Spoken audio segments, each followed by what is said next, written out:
नमस्कार दोस्तों, स्वागत है आप सभी का अपने YouTube चैनल कमाल यार में। और इस वक्त यहाँ पे नेपाल के लिए बहुत ही बड़ी खुशखबरी निकलकर सामने आ रही है।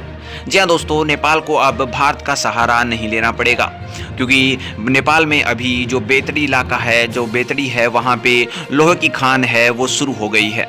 इसकी हम पूरी चर्चा करेंगे और इसके ऊपर हम ये भी बताएंगे कि नेपाल के साथ भगवान भी पूरी तरह है।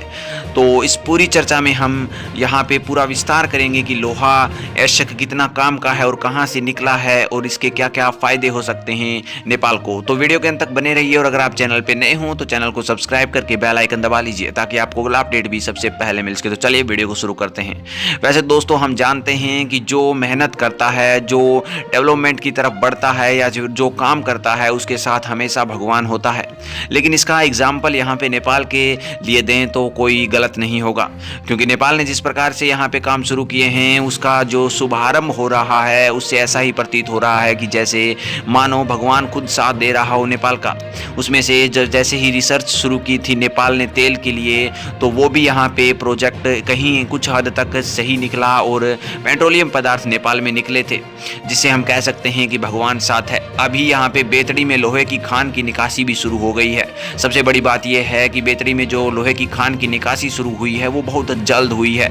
ये कहीं ना कहीं नेपाल की तीव्रता को भी दर्शाता है। सुदूर पश्चिमी जो नेपाल के बेतड़ी की निकासी है, वहाँ पे नगरपालिका में पाई जाने वाली लोहे की खान की निकासी शुरू तो हो ही गई है। वहीं पे मैं आपको बता दूं कि ग्रामीण नगर पालिका अध्यक्ष हरीश सिंह धामी के अनुसार जो सिंगस 1 के जो सुरंग खान में खदान का पता चला था, उसका अब यहाँ पे शुभारंभ हो रहा है। खान और भूमि विज्ञान यहाँ पे पाने तो सर्वेक्षण किया था कि यहाँ पे लोहा मिल सकता है कुछ ही दिन पहले, और इतने से दिनों में यहाँ पे नेपाल को ये एक बार कार से उपलब्धि हासिल हो चुकी है। मैं आपको बता दूं कि नेपाल को सबसे ज़्यादा लोहे की जो ज़रूरत है वो पूरी करने वाला भारत ही है। इसीलिए मैं कह रहा था कि भारत से अब लोहे की पूर्ति नहीं करवाई जाए तो भी नेपाल खुद की पूर्ति कर सकता है, क्योंकि ये जो खान निकली है उसमें इतना लोहा है कि यहाँ पे खुद की पूर्ति वो कर सकता है। मैं आपको बता दूं इसके बाद यहाँ पे नेपाल का जो इम्पोर्ट्स होता है लोहे का, जो लोहे का इम्पोर्ट्स करते हैं भारत से, वो कम होगा, जिसके कारण नेपाल की सरकार को बहुत ज़्यादा फ़ायदा होने वाला है।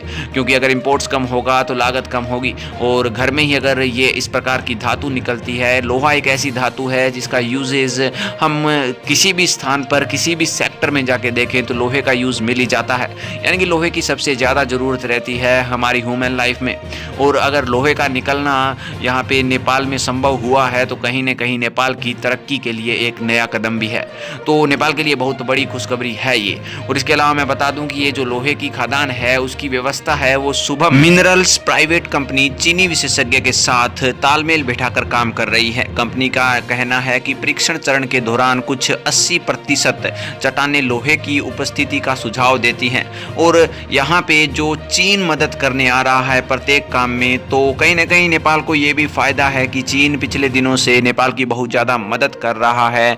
चाहे कैसे भी हो, यहाँ पे कोई भी मोटिव रहो, लेकिन नेपाल का जरूर फ़ायदा मिल रहा है। नेपाल को यहाँ पे जरूर फ़ायदा मिल रहा है चीन उसके साथ होने के कारण, क्योंकि चीन ने पहले भी यहाँ पे कई बार मदद कर दी है इन्हीं दिनों में। जैसे कि हम कह सकते हैं कि जो सबसे बड़ा एशिया का प्रोजेक्ट तैयार हुआ था वहाँ पे व्यापार के क्षेत्र में, तो उसमें भी चीन का बहुत बड़ा हाथ था नेपाल के अंदर खुलाने में। और अब यहाँ पे ये जो विशेषज्ञ हैं चीन के साथ मिलकर काम कर रहे हैं, चीन उनको सहायता दे रहा है, तो नेपाल के लिए ये भी बहुत बड़ा फ़ायदा है।